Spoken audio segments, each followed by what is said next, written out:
Thank you for joining our technology talk this month. I'm Billy Talley, CEO of Teleconnect. This month we're going to talk about AI and how it can improve the client experience. I have joining me Jason Kaufman with Telarus. Jason, I'm really excited to learn a little bit more about AI. But before we start, can you tell us a little bit about yourself and your experience with AI? Yeah. So I'm a agnostic field sales engineer and a cybersecurity solutions architect. So one thing that I do is conversations day in and day out with all size customers, whether it's from couple mom and pop shop users to Fortune 500 companies, and a lot of them are asking the questions like, what can we do with AI? How do we leverage it? How do we make our processes more efficient? And how do we make a better customer experience? And that's where a lot of it comes down to automating processes and customer experience. I have a lot of these conversations day in and day out, so happy to have them with any of you all as well. So before we is AI just for big enterprise and mid-sized customers, or does it fit into the small law firms as well? So in the past, it has been for the enterprise and mid-market customers, looking at the 1,000 users and above, because they had the budget and the resources to custom develop everything that was physically needed to automate tasks or to build these large language models that have a ton of resources behind them, not only from the building, but the ongoing management of it now. But what we're seeing is a lot of the providers that were, leveraging and building these types of custom environments, they've taken that and actually leveraged it to where you have multi-tenanted infrastructure to where you can share that with customers only need a certain amount of minimal resources. So what I mean by that is think of everybody's heard of things like ChatGPT. So ChatGPT has a ton of resources on the back end of it to where many people can use it and their data remains secure because it focuses and limits what type of data can bleed over to other entities outside of the person that's physically using it in that one specific session. So we're seeing that a lot in the enterprise space. And when I say enterprise in this instance, I'm talking, in the business space to where, smaller customers can leverage this type of infrastructure at, the budget that makes sense to them.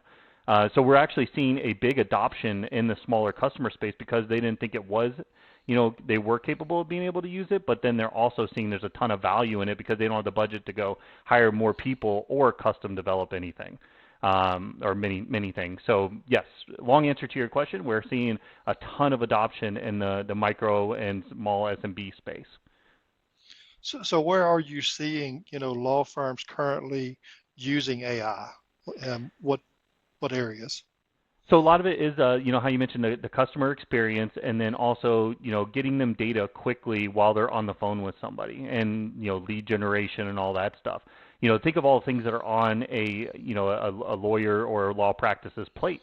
You got lead generation, whether it is going out and trying to find new cases that they can work on, or it's trying to get a retainer. Trying to maximize how many folks that they can keep on retainer.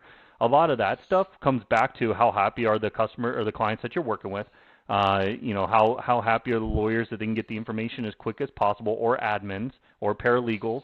And then a lot of it comes back to how many processes can you automate on the back end to make things more efficient to where you're not relying on those resources that are, the most expensive resources that you have under your umbrella.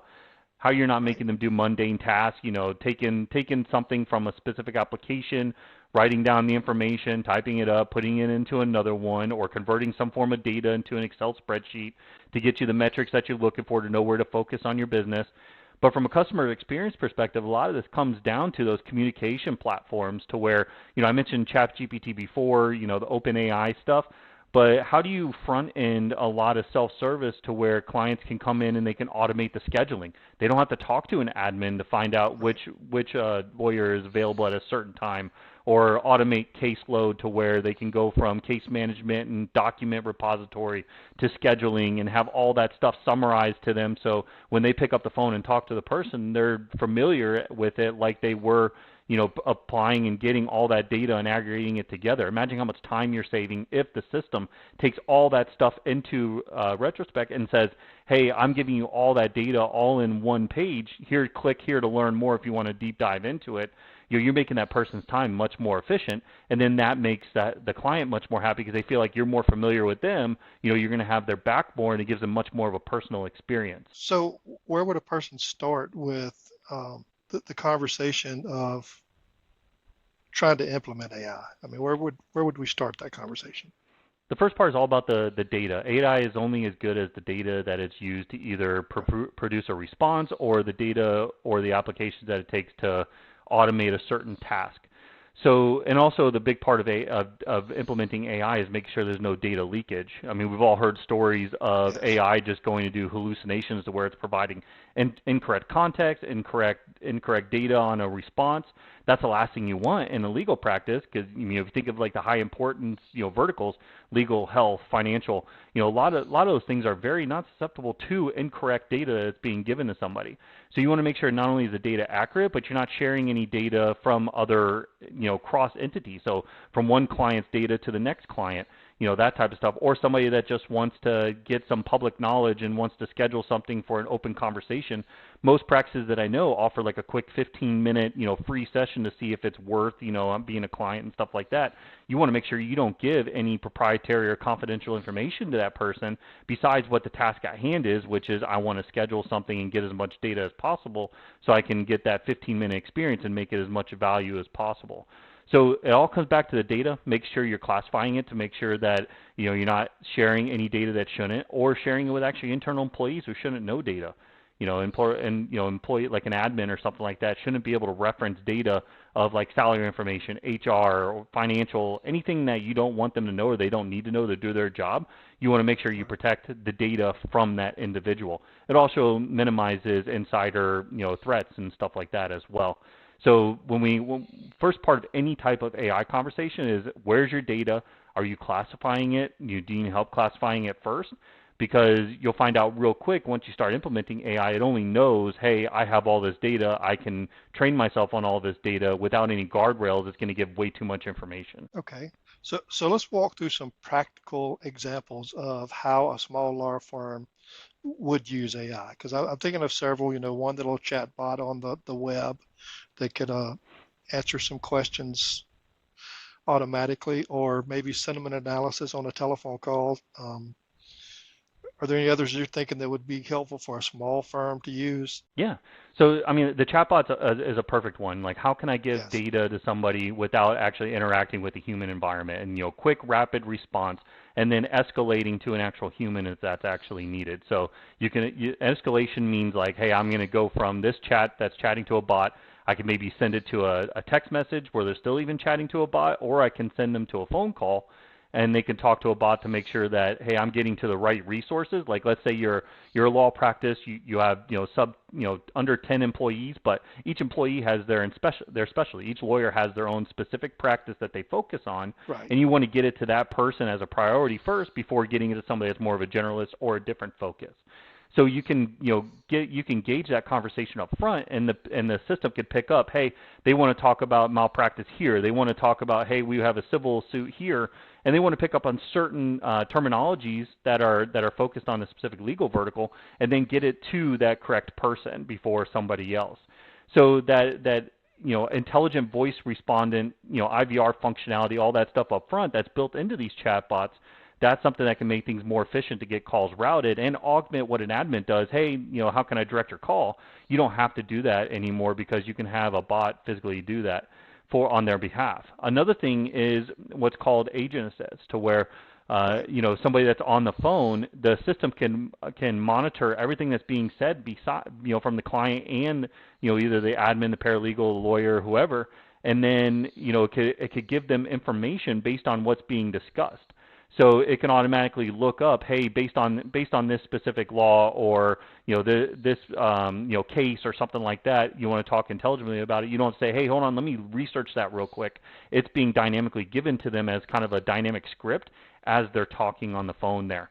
So there's multiple ways that could actually help somebody on the phone. They're not pausing, have to look stuff up. The person doesn't feel like, hey, most of the time you were spent researching instead of giving me valuable information. I don't want to use you as a practice. You can augment that by giving them that data real time. in that conversation. And then you mentioned the reporting aspect, the sentiment Right. analysis. That same data, what that is on the back end is really during the conversation, it's just transcribing it so the system can understand it. So it's taking speech to text and then it's performing all the analysis on it. One of the first ones people were figuring out was, hey, I can judge how happy somebody is on the phone call to make sure I don't need to Yes. come in real time.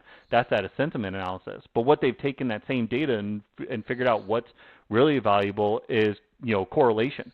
So you have everything transcribed live on the call or after the call is done. There's a couple different flavors depending on which supplier it is. But you can search what people are talking about and actually have it presented to you in a business intelligence platform that says, built into the platform, but in business intelligence means to say, this is what people are calling about. And there's a lot of data you can get out of this, like, hey, is this actually a class action, or is this something that we need to build a practice around to say that we are specialists in this type of thing? So there's a Right. lot of data you can get around it to where you can either search for a specific a specific subject, a specific entity. If many people are calling in about the same target, like a Walmart or something like that, or it can tell you, hey, out of all the calls that you've received, 56, 60, 70% of them have this type of subject and the reason why they're calling. So then hey, we're getting a ton of interest in this. Let's maybe market and advertise this and get more people because there's obviously more people actively, requesting this type of, service. So that type of stuff is really good. That agent assist that gets that data right then and there. Right. And then, we're talking about how to get, best customer service automated and then to the correct personnel if it's physically needed. Right. As well as, customer surveys and Mhm. um, Yeah, you so can actually so automate customer service where you don't have to ask them the physical questions. Hey, how's your experience? A lot of people don't stay on if they had a great time. You're going to hear about it if they right. didn't. But you Right. can take that sentiment and automatically say, hey, based on this whole conversation, what was said, there's a really good, the customer is happy during this call. We give it a 9.5 out of 10. The paralegal, the lawyer, the admin hit the specific talk tracks that you want them to hit, this amount of time. And then you can also look at how much of that was converted into revenue. And another thing I failed to mention was every conversation that person has can integrate with a case management platform Right. or a CRM, and it could take a summary of that entire call and the entire transcription and paste it automatically into that CRM, and then get a summary of everything right then and there. So if that person calls back in, that can populate to whoever's taking that call, and they could pick up right where it left off, just like they were the first person to take that call.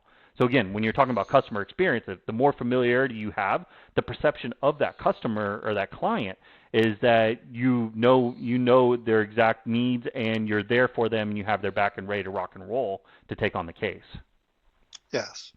Another thing is it's not really AI, but we use some intelligent call routing, connecting to the CRM, the case management software. So when calls come in, they're routed to the correct attorney or paralegal or assistant. So a law firm that's, starting to get into, what are some things they need to be careful of or watch out for? What are some mistakes they could make? Just implementing AI too early without taking the necessary steps. We talked about the data previously. If you implement AI and you're leveraging your own data and your own case information and stuff, like say you have, like a FileVine repository or just putting in SharePoint or whatever you're using to store all that data, if you're just sending it to the AI engine, again, it's not going to know, hey, I should protect this or not. It's going to say, hey, I'm going to produce answers based on this information. I know this information is correct. It's central point of truth. You want to make sure that you're watching out for, what you're sharing with that data. Another one is, making sure that you have, adoption of the AI. If you're leveraging something that's going to augment somebody's time and they have to go do all this specific tasks, make sure that they're going to adopt it and physically use it. So if you're producing somebody a script and they're going to ignore it in their face, you're not getting all the value out of it. And then another thing is if you're going to implement robotics process automation cross-platform, taking data from here, transforming it to make sure you're massaging it to get it understood by this application or this Excel spreadsheet, whatever your export is to get from, or whatever it is from start to finish, making sure you detail out exactly what steps are being done. If you talk to somebody and they're like, yeah, I take this and then I put it in here and do this, you're obviously missing some steps. So then the process automation functionality of it is not as fine-tuned as it needs to be to take everything that it needs to do to make it functional. So as much data protecting it, and then being detailed on how do you get from one end to the next. That is probably the most important things that I would say, because a lot of the conversation is like the measure twice, cut once thing. Okay, are you sure that's the exact process that somebody's doing to do that function of that job? And a lot of times they miss a step. So there's other things like process mining that we can get into, installing an application that monitors every single event that that person does on that machine to make sure that they're not missing a specific step that we want to automate. So starting with day one with the company, we mentioned chatbots. So how hard is it to implement something like that? If you're just taking a chatbot and you want it just to be something that's going to front end and get into a scheduler, the reason why a lot of stuff is affordable to the SMB market now is because a lot of the integrations and the workflows are pre-built, and everything now is mostly drag and drop.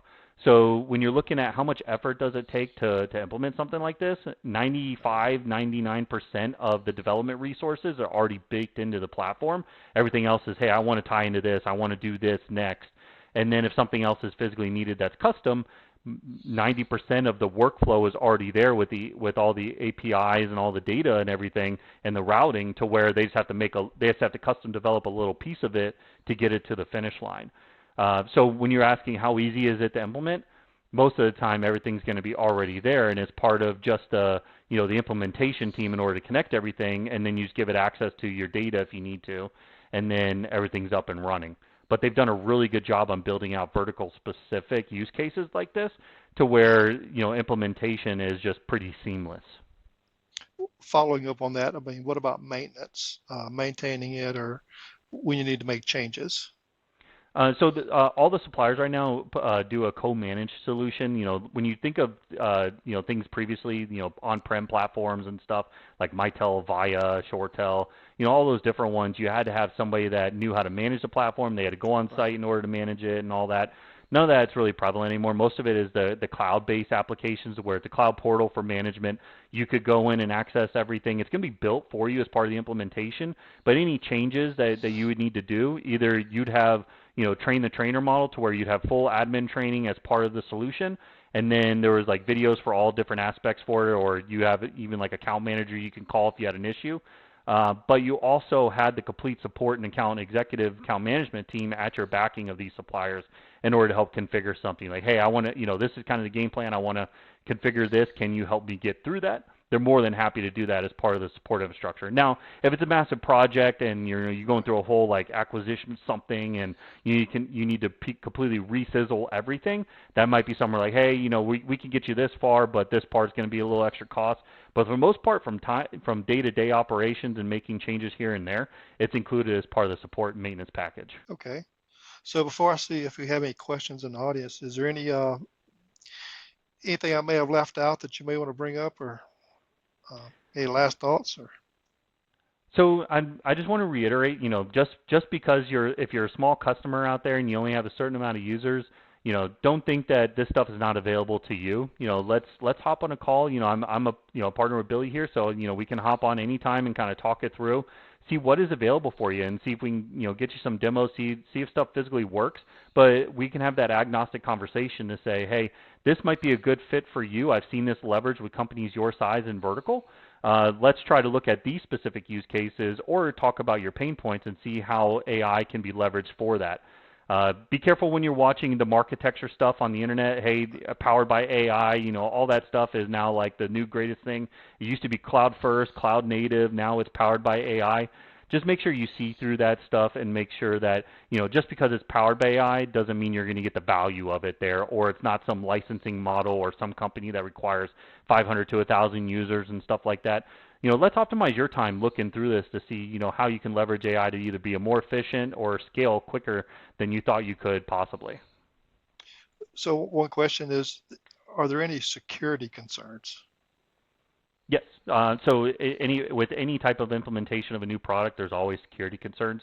But if you take the time up front to mitigate those, especially looking at the data, if you're sharing data to it, or making sure your users are trained on what they should be leveraging AI for and what they shouldn't be.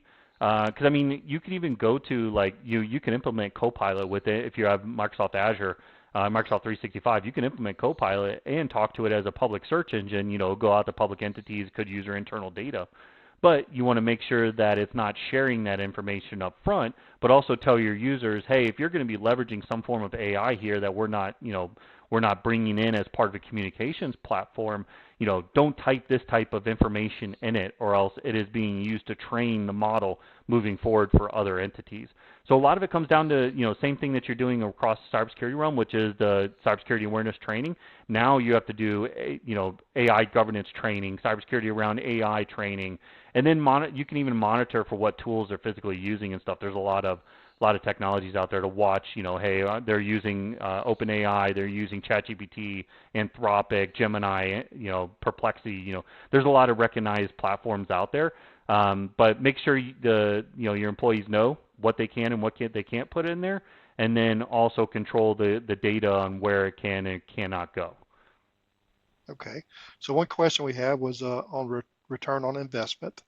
Are there any reports out there or anything that you can reference that? Yep. So actually, we've actually done a ton of data on this, and Okay. part of like our tech trends reports and any AI summit that we do, because we're kind of trying to push it in the space. So according to Microsoft, and we can get the data on this as well. We got links Right. for it. According to Microsoft, for every dollar somebody invests in implementing AI, they get a 3.5x return. So that is, measurable data that Microsoft, the global dominating company, has done from an agnostic survey. And then from another survey, I'm pretty sure is either IBM or is another third party, but they said that companies, recognize an ROI from their initial investment, especially if they had a high upfront capital expense, within 8 to 10 months. So generally, we're looking way over a year and a half before somebody recognizes any ROI, potential ROI from Right. implementing most platforms. AI has cut that in half, and it's actually getting faster now that everything's turning to an OpEx model and already pre-built. So as you see that data point progress from year to year.